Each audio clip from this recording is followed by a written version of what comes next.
Good evening, I hope everyone's well today. Thank you for watching. I've been reading up on this whole Nigel Farage and Rupert Lowe fallout with Reform UK. Rupert Lowe has gone on record to say that he has sent Nigel a letter. He wants to resolve this issue behind closed doors. Like gentlemen, handshake deal, there's too much at stake.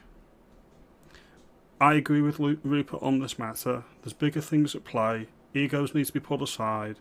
Harsh words may have been exchanged. Promises, whatever, need to be kept. And we need to think of the big picture here. I agree with Rupert on this point. Nigel Farage is a great politician. Whether you like him or hate him, you have to give Nigel credit. He achieved Brexit and is probably the most influential politician that's never been Prime Minister. All of this is true. I will be grateful to Nigel because he got a Brexit over the line, and we have to acknowledge that. Reform UK, as a Reform member and a voter, cannot be a one-man show. They need a broad coalition of people, the greatest and best minds on the right, to actually fix this country and deliver us from another Labour government. That is my point, and this is the point that I want to make. But there was a recent speech that Rupert Lowe made, and Nigel Farage actually went on record, and he actually said something quite telling. And he actually said, it's not possible to do mass deportations of dual nationals if they hold British passports. It's just not possible under British law.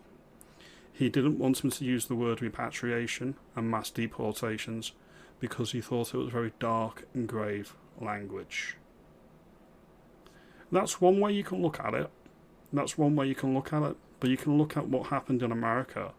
Trump got elected on a platform of mass deportations, and he used more divisive language than that. Nigel Farage may not be our guy. That's what I'm getting at. He needs to acknowledge that if he's made a mistake, he needs to acknowledge that and move on. Mass deportations may not be possible under British law currently. Luckily for us, our Parliament is sovereign, okay? The King and Parliament is sovereign in our United Kingdom. If the law says that you cannot deport illegals and you cannot deport dual nationals under British law, guess what? Change the law. That's what Parliament's there to do. It's not there to sit on its laurels and say, oh, we can't do this, we can't do that. Radical action is needed. And if Nigel is the radical that Reform UK and the country needs, he would have no problem saying this because it's the prescription that's going to sort the problem out. It's going to sort the issues that we've got out in the country. Or at least it's a step in the right direction, is my view on the matter. Just look at the statistics here. Afghanistan, Eritrea, Namibia, Chad, Moldova. All of these people, even if they are dual nationals, they have other countries to go to. If you don't abide by our laws and you do not abide by our culture and way of life, what are you even doing here? Okay. Anybody that's complicit in a serious crime, like sexual violence or assault, if you're complicit and you not actually did the crime yourself, you're equally guilty. I don't think this is controversial. This is common sense in my opinion. There's a lot of time before the next election. There's a lot of time to get Reform UK's house in order. I'm a tentative Reform voter.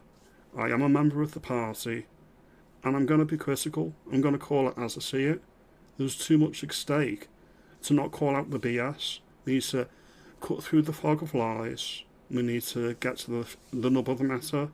Are we a sovereign country? Are we going to change our laws to serve the British people? Are we going to keep pandering to being nice? I think the time for being nice is over. We need a dramatic change in the way we're governed in this country. If you like this video, comment below and let me know. If you think I'm being overly harsh on Nigel, let me know. Comment below and consider subscribing. Have a good afternoon and thank you for your time.